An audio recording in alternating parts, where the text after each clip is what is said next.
J'aimerais ce matin partager avec vous un passage qui se trouve dans Jean 2, versets 1 à 11. Et il s'agit du premier miracle que Jésus a accompli. Et ce premier miracle, vous le savez sans doute, c'est l'eau transformée en vin. Alors, je vous propose tout simplement de commencer par lire ce passage dans Jean 2, versets 1 à 11. 3 jours après, il y eut des noces à Cana, en Galilée. La mère de Jésus était là. Jésus fut aussi invité aux noces, ainsi que ses disciples. Comme le vin venait à manquer, la mère de Jésus lui dit « Ils n'ont pas de vin ». Jésus lui dit « Femme, qu'y a-t-il entre toi et moi? Mon heure n'est pas encore venue. » Sa mère dit au serviteur « Faites tout ce qu'il vous dira. » Il y avait là 6 jarres de pierre destinées aux purifications des Juifs et contenant chacune 2 ou 3 mesures. Jésus leur dit « Remplissez d'eau ces jarres, et ils les remplirent jusqu'en haut. Puisez maintenant, leur dit-il, et apportez-en à l'organisateur du repas. Et ils lui en apportèrent. L'organisateur du repas goûta l'eau changée en vin. Il ne savait pas d'où venait ce vin, tandis que les serviteurs qui avaient puisé l'eau le savaient. Il appela l'époux et lui dit « Tout homme sert d'abord le bon vin, puis le moins bon, après qu'on s'est enivré. Toi, tu as gardé le bon vin jusqu'à présent. » Tel fut à Cana, en Galilée, le commencement des miracles que fit Jésus. Il manifesta sa gloire et ses disciples crurent en lui. Je vous invite tout simplement à prier avant de passer le temps dans le message. Seigneur, nous te remercions, Seigneur, de ce que tu es Dieu, de ce que tu es souverain. Merci de ce que tu es venu jusqu'à nous, Seigneur, en la personne de Jésus. Merci pour les signes, les prodiges, les miracles que tu as accomplis au milieu de nous, qui tous pointent vers toi, Seigneur. Que nos cœurs soient ouverts, Seigneur, et que tu viennes à mon aide aussi, Seigneur, pour parler de ta parole, pour annoncer ta parole, Seigneur, ce matin. Amen.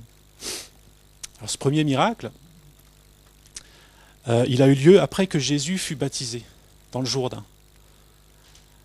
À Béthanie de l'autre côté du Jourdain, puisqu'il y a plusieurs Béthanies, il y a un Béthanie aussi près de Jérusalem. Et c'est à partir de là que les premiers disciples ont commencé à suivre Jésus. Il y avait André, un autre disciple, et puis ensuite se sont ajoutés Simon, le frère d'André, s'est rajouté Philippe, puis Nathanaël.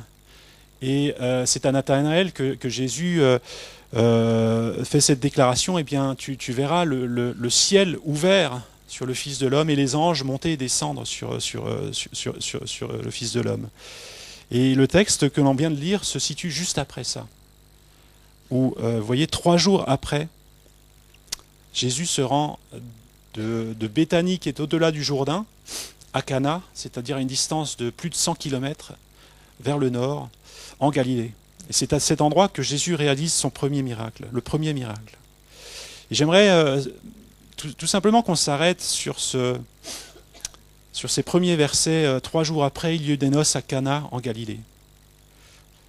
Et qu'est-ce que ça nous dit? Et ce que j'aimerais souligner ici, c'est que il y a des projets, il y a des desseins qui sont en train de se manifester, que Dieu est en train d'accomplir au travers de Jésus. Et j'aimerais simplement souligner ici la perspective divine sur ce premier miracle. Donc Jésus qui était à présent baptisé du Saint-Esprit, revêtu de puissance, eh bien il avait cette mission qu'il savait depuis longtemps déjà. Cette mission de venir pour sauver l'humanité, pour la sauver du péché, pour apporter le salut, pour apporter le pardon, pour apporter la rédemption, pour apporter la délivrance, vous voyez, la restauration. Et là, maintenant qu'il a reçu que le Saint-Esprit est descendu sur lui, et Jean dit sous la forme d'une colombe, il a vu comme l'Esprit descendre sous la forme d'une colombe sur Jésus, eh bien, c'est comme si le top départ était donné, vous voyez. Le top départ des 3 années de ministère de Jésus pour accomplir tout ce que Dieu lui a confié. Cette tâche incommensurable, cette tâche où, si on y réfléchit, on ne saurait pas par où commencer, vous voyez, humainement. Et plutôt, si on y réfléchissait humainement, on commencerait différemment, de la manière de laquelle Jésus a commencé. Eh bien, en effet, qu'aurions-nous fait si nous avions été à la place de Jésus? Qu'aurions-nous fait? Le top départ est donné, la course a commencé, que ferions-nous? Eh bien, Si on cherche des conseils auprès de communicants dans ce monde qui conseillent nos hommes politiques, etc., je pense qu'ils n'auraient certainement pas dit à Jésus de se rendre à Cana, un endroit reculé dans le nord, à 100 km en plus, alors qu'il était tout près de Jérusalem, enfin tout près, pas si près que ça, mais beaucoup plus près de Jérusalem que de Cana. Certainement, les conseils qu'il aurait reçus auraient été de se rendre à Jérusalem, de se rendre là où la sphère influente se trouve, là où les hommes influents, qu'ils soient des hommes religieux ou des hommes, je dirais, politiques, enfin les gouvernants, siègent. Sans doute, cela aurait été le conseil, afin de ne pas perdre de temps, de pouvoir croître en notoriété le plus vite possible. Tel n'a pas été le chemin que Jésus a emprunté. Aussi attrayant ce chemin aurait-il pu paraître, en tout cas humainement, sur un chemin vers peut-être une forme de gloire ou autre. Jésus n'a pas emprunté ce chemin. Et il a pris le chemin qui l'a mené 100 km au nord, à pied, dans une bourgade reculée de Galilée, pour assister au mariage de deux inconnus, puisqu'on ne connaît même pas le nom de ces personnes, de deux inconnus. Des personnes dont l'histoire ici ne retient pas le nom. Des personnes, ça veut dire des personnes non pas sans importance, mais des personnes comme vous et moi, des personnes simples, vous voyez, des hommes et des femmes qui n'avaient rien d'extraordinaire. Mais c'est vers eux que Jésus s'est rendu. C'est vers eux, dans cette bourgade reculée. Et vous voyez, parfois on s'imagine que le chemin vers le haut, ben on est attiré par ce qui est en haut, mais ça nous rappelle que le chemin vers le haut, eh bien, il passe par le bas. Le Saint-Esprit ne nous mène pas toujours sur les chemins de la gloire humaine, en tout cas, mais il nous mène sur les chemins qui sont sûrs, des chemins qui vont permettre d'accomplir la volonté de Dieu. Et si on s'arrêtait juste là, vous voyez, il y a déjà de quoi réfléchir juste là, par rapport aux chemins que Dieu parfois nous fait emprunter, et qui vont à l'inverse de ce que l'on pourrait penser, mais qui sont pourtant les chemins de Dieu, ceux, et nous le savons, qui mènent à la victoire de Dieu, qui mènent à l'accomplissement de ses desseins, qui mènent à l'accomplissement de cette destinée qui était sur Jésus. Et Jésus s'est identifié à nous en venant au plus près de nous, vous voyez.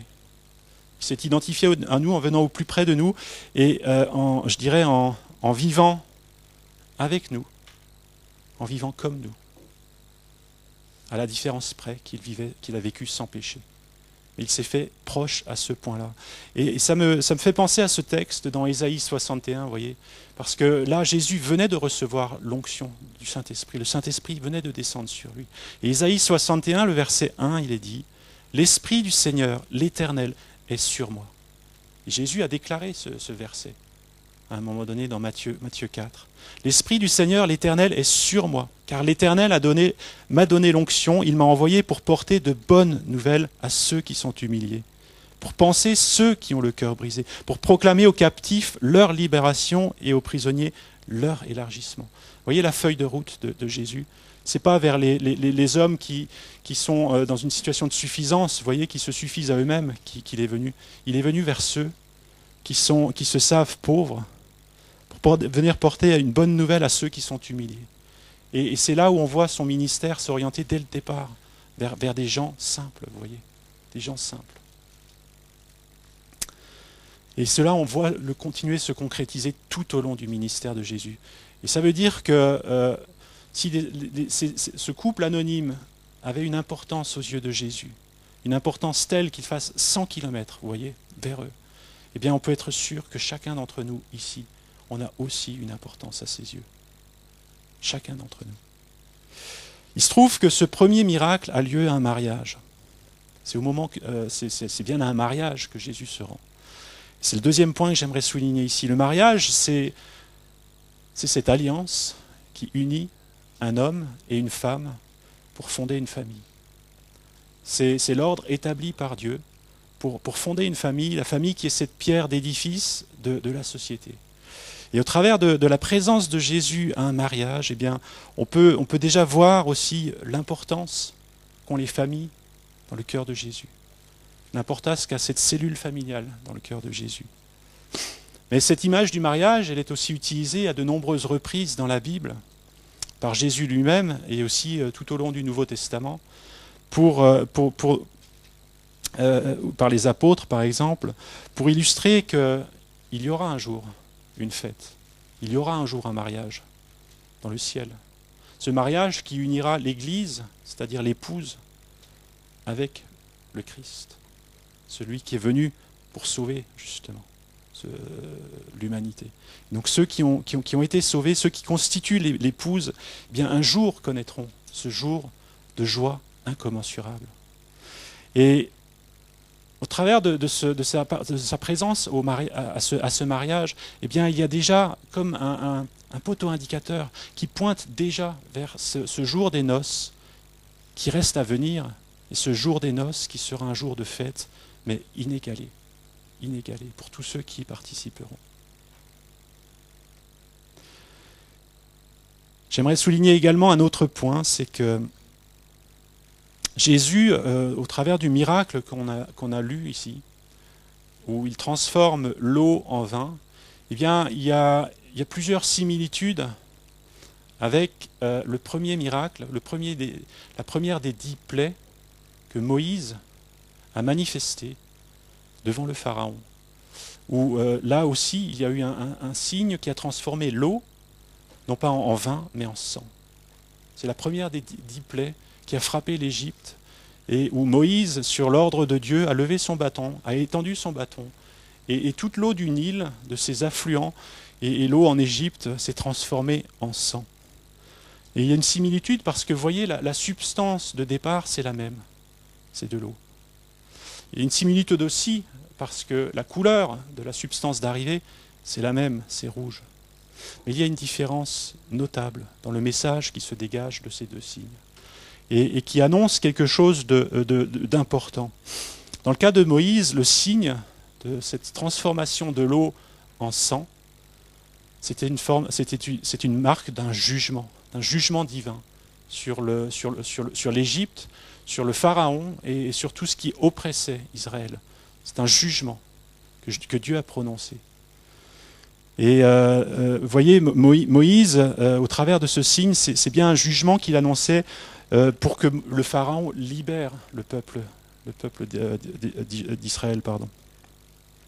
Et Moïse est cet homme qui, à tous égards, a été un homme remarquable et que Dieu a utilisé de manière extraordinaire. Il l'a utilisé pour instaurer le temps de la loi. C'est le temps de la loi qui a débuté avec Moïse. Cette loi qui nous sert de pédagogue, qui nous permet de voir ce qui se passe dans nos cœurs et qui nous permet de ressentir le besoin d'un sauveur. Lorsque nous sommes honnêtes avec ce qui se passe dans nos cœurs. Lorsqu'on regarde les 10 commandements et qu'on est attentif à ce qui se passe dans nos cœurs, eh bien, on voit bien qu'il y a des choses qui ont besoin de changer. Mais c'est le temps de la loi qui a débuté avec Moïse. Ce temps de la loi qui précède un autre temps, celui de la venue de Jésus. Et la venue de Jésus avec cette eau qui est transformée cette fois-ci en vin et non plus en sang, eh bien, annonce le temps de la grâce, l'ouverture du temps de la grâce, vous voyez, sous Jésus-Christ. Et Jean dans son évangile, le relate bien dans Jean 1, versets 16 et 17, où il dit « Nous avons tous reçu de sa plénitude, de la plénitude de Jésus, et grâce pour grâce. Car la loi a été donnée par Moïse, la grâce et la vérité sont venues par Jésus-Christ. » Jésus est venu instaurer le temps de la grâce. Et le vin, cette eau qui s'est transformée en vin, vous voyez, Jésus, il vient dans sa grâce, il vient combler ce manque. L'humanité qui est toujours en dessous, vous voyez, de ce qu'il faudrait pour atteindre le standard divin. Eh bien, l'humanité qui a toujours ce défaut, parce que l'humanité est marquée par la corruption du péché, qui nous empêche d'atteindre la cible. Le péché qui veut dire manquer la cible, qui nous empêche d'atteindre ce que Dieu a préparé pour nous. Et Jésus, il est venu et il a comblé ce vide avec cette eau transformée en vin. Et dans l'Ancien Testament, les prophètes, la voix prophétique s'est élevée pour annoncer. Je reviens à cette image de l'alliance, vous voyez, le mariage. La voix prophétique s'est élevée pour annoncer qu'il y aurait une alliance nouvelle. Il y a eu une alliance établie avec Abraham, avec les patriarches. Il y a eu une alliance qui a été établie avec le peuple d'Israël à la sortie d'Égypte. Il y a une alliance qui a été annoncée dans Jérémie 31 déjà. Il y a plusieurs autres endroits dans la Bible. Cette alliance est annoncée, une nouvelle alliance. Et les termes de cette nouvelle alliance, je vais simplement vous lire ce que le prophète Jérémie dit dans Jérémie 31, versets 31 à 34. « Voici que les jours viennent, oracle de l'Éternel, où je conclurai avec la maison d'Israël et la maison de Juda une alliance nouvelle. Non comme l'alliance que j'ai conclue avec leur père le jour où je les ai saisis par la main pour les faire sortir du pays d'Égypte, alliance qu'ils ont rompue, quoique je sois leur maître, oracle de l'Éternel. Mais voici l'alliance que je conclurai avec la maison d'Israël. Après ces jours-là, oracle de l'Éternel, je mettrai ma loi au-dedans d'eux, et j'écrirai sur leur cœur, je serai leur Dieu, et ils seront mon peuple. Je serai leur Dieu, ils seront mon peuple. Celui-ci n'enseignera plus à son prochain, ni celui-là à son frère, en disant « Connaissez l'Éternel, car tous me connaîtront, depuis le plus petit d'entre eux jusqu'au plus grand. Oracle de l'Éternel, car je pardonnerai leurs fautes, et je ne me souviendrai plus de leurs péchés. » Et les termes de cette nouvelle alliance, où il y a ce pardon effectif, qui était annoncé par tous les sacrifices dans l'Ancien Testament, et ce pardon effectif, une fois pour toutes, qui vient transformer, qui vient toucher nos cœurs, qui vient purifier nos cœurs, et qui vient écarter de nous ce péché qui nous sépare de Dieu. Et vous voyez, la participation de Jésus à ce mariage, elle souligne un peu toutes ces choses en filigrane, vous voyez, qui sont déjà là, comme cachées pour l'instant dans le passage qu'on a lu, mais elles sont là, et ça montre l'activité du côté de Dieu, les projets de Dieu que Dieu est en train de dérouler, de déployer en faveur de l'humanité. Vous voyez, Dieu qui envoie son Fils au plus près, vers des hommes comme vous, comme moi, des hommes et des femmes.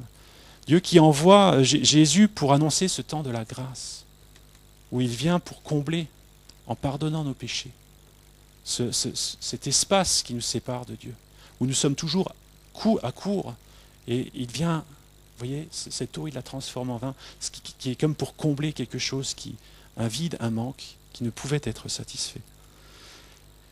Et ce qui est dit aussi dans l'Ancien Testament, c'est que dans le même chapitre d'ailleurs de Jérémie, et pour revenir à ce vin, c'est que, vous voyez, les temps messianiques, ce qui est dit des temps messianiques, c'est que ce sont des temps où le vin coulerait à flot. Et dans Jérémie 31, verset 12, voilà ce qui nous est écrit. « Ils viendront et pousseront des cris de joie sur les hauteurs de Sion. Ils accourront vers les biens de l'Éternel, le blé, le vin nouveau. L'huile, le petit, le gros bétail, leur vie sera pareille à un jardin arrosé et ils ne dépériront pas. » Vous voyez, on retrouve ce vin nouveau, l'eau transformée en vin, qui est ce vin nouveau, si vous voulez. Et Jésus, il vient comme, vous voyez, commencer à pointer sur ces prophéties. Dès le premier miracle, il y a déjà tout ça qui est en filigrane, toutes ces choses où on voit l'activité de Dieu, les desseins de Dieu. Les cieux, vous voyez, dans le passage, dans la fin du chapitre 1er, Jésus dit à Nathanaël, mais vous verrez les cieux ouverts sur le Fils de l'homme et les anges monter et descendre au-dessus de lui. Eh bien, c'est ce que l'on commence à voir déjà en filigrane dès le premier miracle, le plan de Dieu, ce plan extraordinaire où les cieux, effectivement, sont ouverts, sont en train de s'ouvrir, où le cœur de Dieu est largement ouvert en faveur de l'humanité.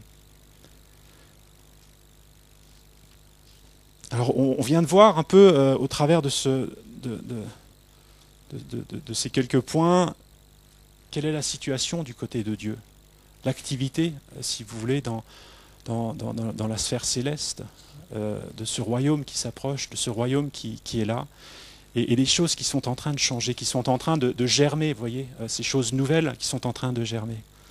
La question maintenant, c'est mais comment ça se traduit du côté de l'humanité? On a vu le côté de Dieu. Et j'aimerais à présent qu'on passe à un deuxième volet de ce premier miracle qui est qu'en est-il du côté de l'humanité? Bien, du côté de l'humanité, je dirais il y a une situation de manque qui est là. Et ce vin qui venait à manquer,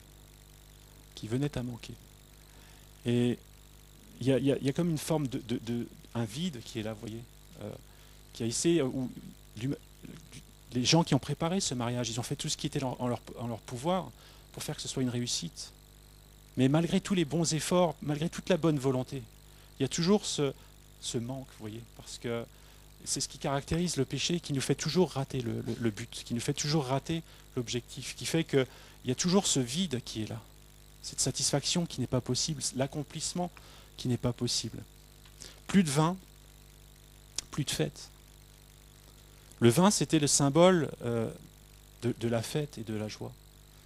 Et le mariage, dans la culture, à l'époque, durait plusieurs jours. Donc il fallait évidemment pouvoir subvenir à l'intendance de tous les invités pendant toute cette durée. Et il était de la responsabilité de l'époux de fournir le vin pour la fête. Et le vin était une occasion vraiment d'embarras s'il venait à manquer, dans une culture qui est probablement différente de la nôtre, dans le sens où, et on le voit encore aujourd'hui, c'est une culture qui est marquée par l'honneur. L'honneur est quelque chose de très important. Et de ne pas pouvoir subvenir dès le mariage, vous voyez, aux besoins nécessaires pour la fête, pour l'époux, c'est une marque de déshonneur grave, si je peux dire. C'est comme un signe qu'il ne serait pas capable de subvenir aux besoins de sa famille, enfin, tout ce qui est attaché à l'honneur qui va avec, vous voyez. Et ça pouvait, certains commentateurs soulignent que ça pouvait aller jusqu'à une poursuite en justice par la famille de la mariée. Alors j'imagine, moi, les heures passées joyeusement à préparer, joyeusement et avec peut-être un certain stress, ceux qui se sont mariés, vous connaissez ça, mais au fond, il y a une joie qui est là dans la préparation, à rassembler tous les éléments, faire tout en sorte que ce soit une journée qui soit réussie, qui soit inoubliable, qui marque vraiment quelque chose dans la vie de ce couple, que ce soit le couple de mariés, de futurs mariés, ou que ce soit la famille qui s'implique dans la préparation. Et j'essaye d'imaginer l'inquiétude qui a dû commencer à germer dans le cœur des personnes en charge justement de l'intendance. Ceux qui ont vu que petit à petit, mais le vin, on n'en aura pas assez. Si ça continue comme ça, on n'en aura pas assez. On va manquer de vin. Avec tout ce que ça implique, vous voyez. Et cette inquiétude qui s'est propagée discrètement, probablement au sein de ceux qui avaient la responsabilité de l'intendance, discrètement, parce qu'on voit que le marié et la mariée, ils ignoraient tout de ce problème. Mais au sein de l'intendance, ça s'est propagé et c'est arrivé jusqu'aux oreilles de Marie. Marie qui sans doute était impliquée dans la préparation de cette fête. Alors que faire ? La fête risque bien d'être gâchée et on va tout droit vers un naufrage, vous voyez. Et c'est un peu une image, je trouve, de l'humanité qui essaye de faire des belles choses. Je dis bien essaye. Mais qui, à cause du péché qui marque l'humanité, eh bien, toutes ces choses, d'une manière ou d'une autre, si elles sont faites avec le point focal qui n'est pas le bon, eh bien, ces choses sont malheureusement vouées à l'échec et sont vouées à ce que le vin finisse par manquer. Parce que, vous voyez, j'imagine bien, enfin, non pas j'imagine, je suis sûr que tous les jeunes couples qui se marient aujourd'hui, enfin, dans notre époque, ils se marient avec un cœur sincère, où ils éprouvent des vrais sentiments sincères l'un envers l'autre.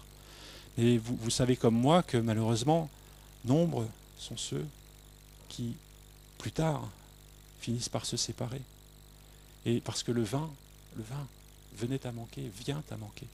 Et ce vin vient à manquer tout simplement parce que, vous voyez, et je reste sur cet exemple du mariage qui est d'actualité avec ce texte, mais qui est vrai sur bien d'autres domaines, parce qu'il y a des attentes, des espérances qui sont placées dans des circonstances, dans des personnes qui ne sont pas les bonnes. On ne peut pas attendre de notre conjoint qu'il soit celui qui comble notre vie. Il n'y a que Dieu qui peut combler notre cœur.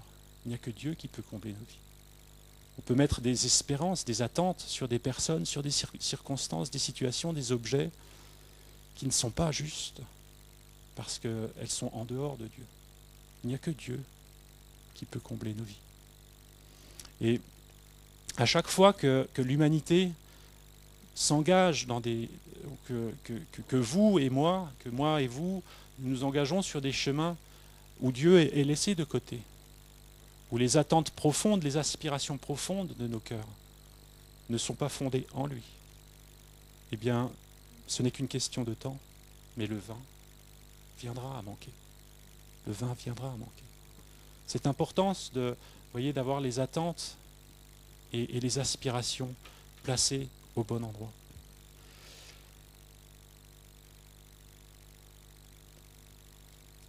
On a vu que du côté de Dieu, le ciel est grand ouvert. Et voyez, chaque fois qu'on place nos attentes, nos aspirations ailleurs qu'en Dieu, c'est comme si on se prive de ce ciel qui est grand ouvert. Qu'on se prive de ce ciel qui est ouvert, que Jésus a ouvert pour nous. Où le cœur de Dieu est prêt à se déverser. Alors quelle est la solution? C'est là qu'on voit la grâce divine. La solution, elle passe par Jésus. Et le couple de cette histoire où Jésus a accompli son premier miracle a eu cette bonne idée, cette excellente idée, d'inviter Jésus à leur mariage. Ils ont invité Jésus à leur mariage.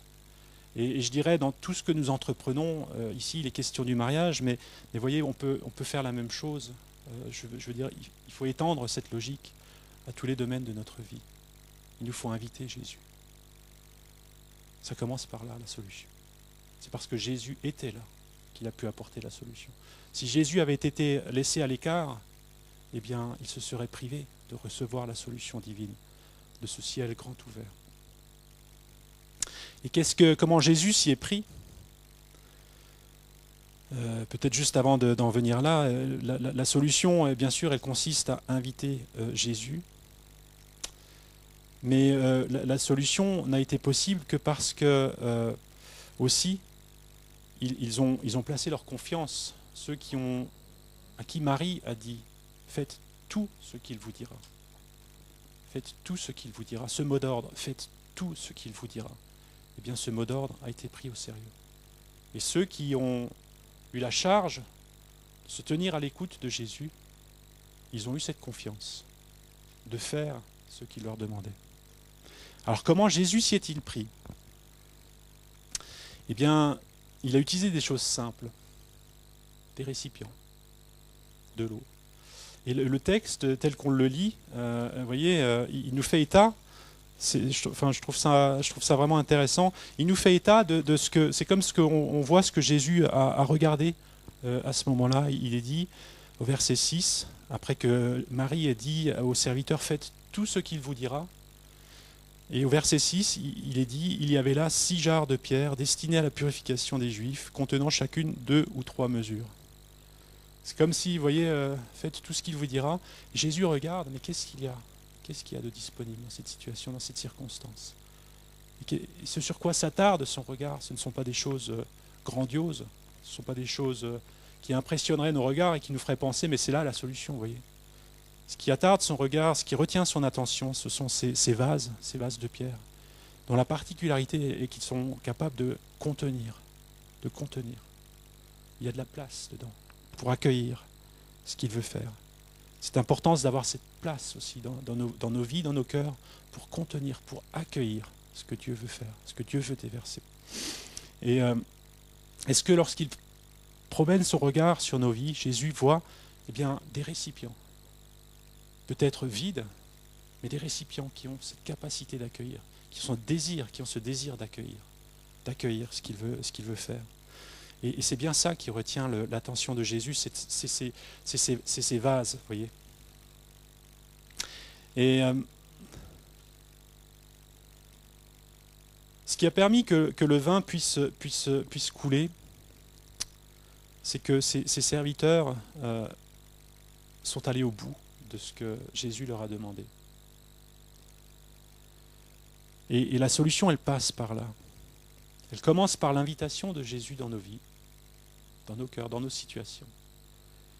Et elle se concrétise par cette écoute de ce qu'il nous dit. Cette écoute, non pas passive, mais cette écoute accompagnée de cette obéissance qui caractérise la foi. La foi véritable, ce n'est pas simplement écouter, c'est d'écouter et d'agir, selon ce que nous croyons. Et ces hommes et ces femmes, eh bien, ils ont entendu Jésus leur donner cet ordre, mais remplissez les jarres. Ils se sont exécutés. Dans leur tête, nombre de choses ont dû tourner. Tout comme dans la mienne, ça aurait tourné. Du coup, c'est assez facile d'imaginer ce qui pouvait se passer dans leur tête, si je regarde ce qui se passerait dans la mienne. Mais, et remplissez ces jarres avec de l'eau. Et puis après, une fois que c'est plein, à ras-bord, puisez et allez servir. Je me dis, mais c'est pas possible. Si on raisonne avec notre intelligence, avec nos moyens. Mais ce ne sont pas des choses compliquées que Jésus leur a demandé. Tout ce qu'il leur a demandé était faisable. Il n'a pas fallu des moyens extraordinaires. Jésus leur a demandé simplement de mettre à disposition des choses qui étaient là, disponibles, dans leurs circonstances, dans leur situation. Et il a pu utiliser cela par le moyen de cette foi qui conduit à l'obéissance.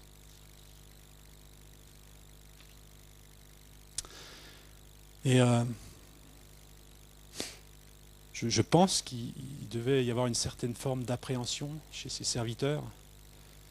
Le texte nous le dit très sobrement en disant, mais lorsqu'ils ont versé, les gens ne savaient pas d'où venait ce vin, mais eux le savaient.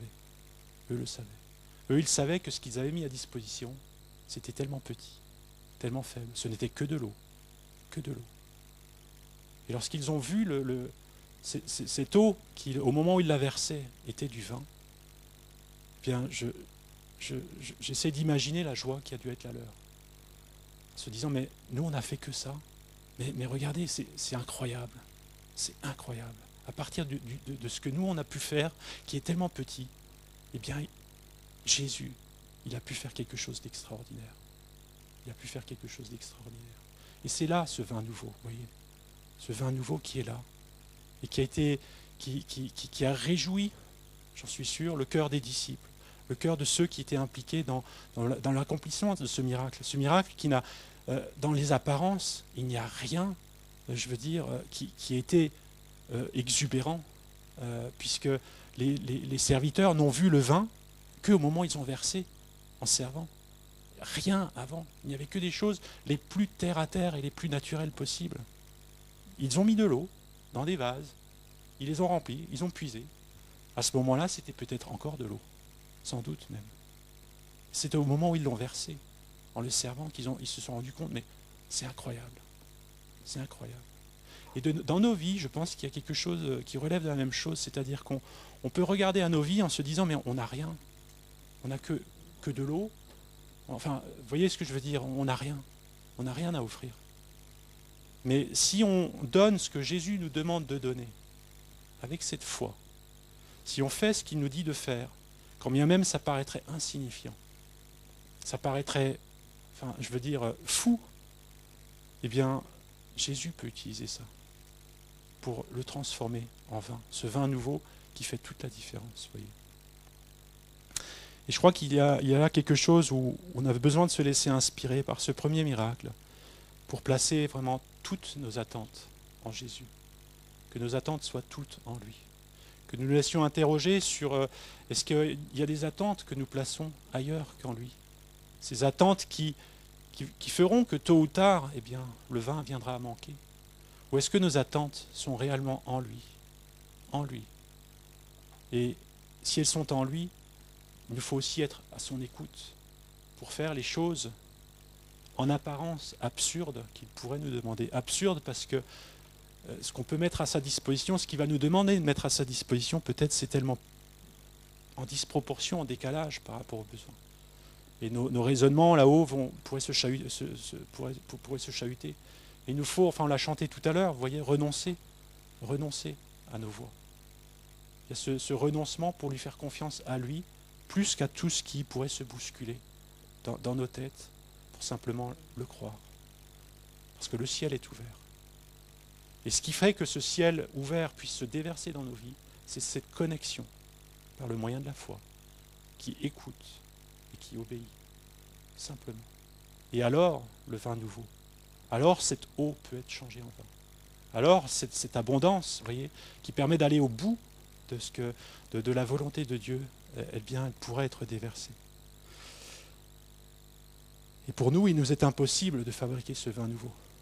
Ce vin nouveau, il nous faut le recevoir par le moyen de cette écoute à ce mot d'ordre, faites tout ce qu'il vous dira.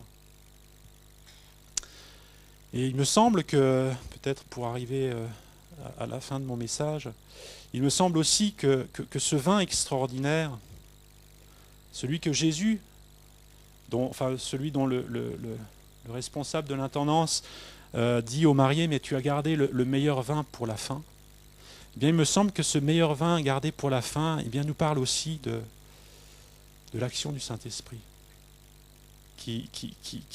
Cette action qui vient, voyez, créer cette effervescence, qui vient apporter cette vie qui nous est impossible de produire, qui nous est impossible de susciter par nous-mêmes, cette vie que nous avons besoin de recevoir d'en haut et qui a besoin de se manifester avec le secours du Saint-Esprit. Et pourquoi je dis cela? C'est parce que, vous voyez, je pense à cet épisode des disciples qui, à leur manière, eh bien, le vin venait à manquer dans leur vie. Parce qu'ils venaient de traverser ces situations, je veux dire, qui les a bousculés de manière effroyable, de la mort de Jésus-Christ, celui qu'ils ont suivi, celui en qui ils ont placé des espoirs tellement grands, et où tout s'est écroulé à ce moment-là. Bien sûr, ils ont vu Jésus ressusciter, bien sûr, Jésus s'est occupé d'eux et a pris du temps avec eux, mais à présent, Jésus, vous voyez, il est remonté au ciel.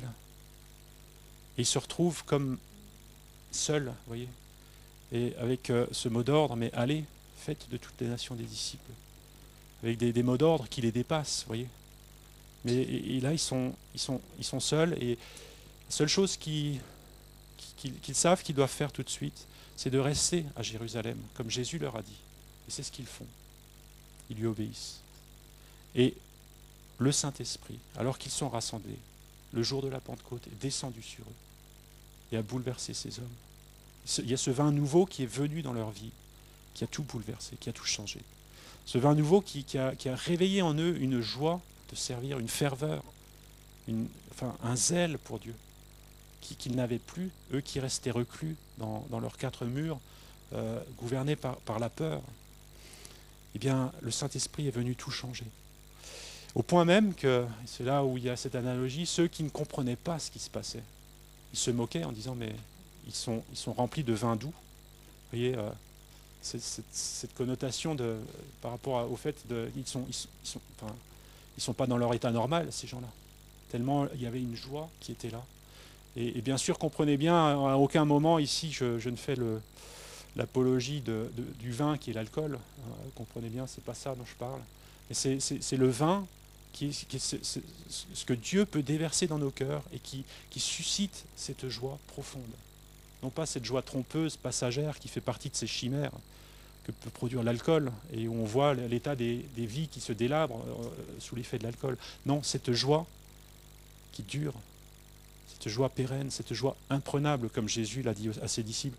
Vous aurez une joie, vous pleurez maintenant, il leur dit ça avant la croix, je crois, et il leur dit en même temps, mais vous aurez une joie que le monde ne connaît pas, une joie imprenable.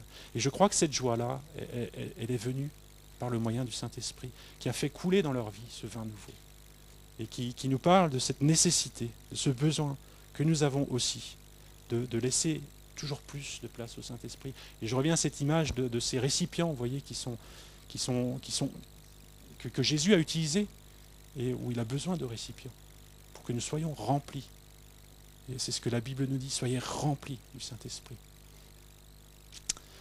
Et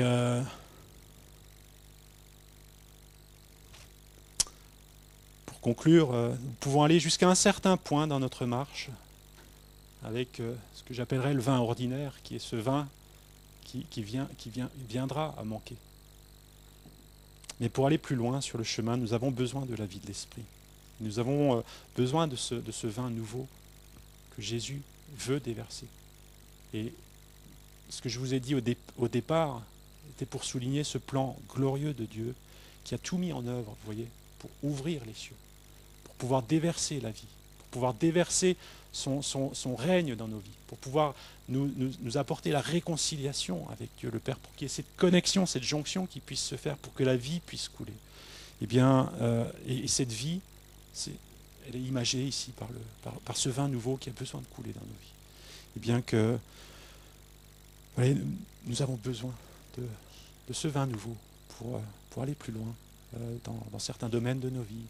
Et je me compte dedans le premier. Je t'invite à prier. Seigneur, on te remercie pour les cieux qui sont ouverts, Seigneur. Où de ton côté, Seigneur, eh bien, il y a ce désir, Seigneur, de venir à la rencontre de l'humanité, ce désir de venir subvenir, Seigneur, à tous ces manques qu'il y a dans nos vies, ces manques qui nous maintiennent à l'écart de ta volonté, à l'écart de ton cœur, Seigneur. Là où nous nous sommes détournés de toi, Seigneur, tu es venu nous chercher, Seigneur. Que nos cœurs soient ouverts, Seigneur. Soient ouverts, Seigneur, pour t'inviter, Seigneur, là où nous ne t'avons peut-être pas encore invité, Seigneur, à venir. Que nos cœurs soient ouverts aussi, Seigneur, pour être comme des récipients, Seigneur, ces récipients dans lesquels tu peux déverser, Seigneur, ton esprit. Que nos cœurs soient ouverts aussi pour recevoir tout ce que tu veux nous dire, Seigneur, et pour agir sur la base de ce que tu nous dis, Seigneur. Qu'il y ait cette relation vivante et profonde entre nous et toi, Seigneur, où tu peux nous parler, Seigneur, à chacun, Seigneur, et où il y ait vraiment cette vie de l'esprit qui puisse couler, Seigneur, ce vin nouveau qui puisse couler. Amen.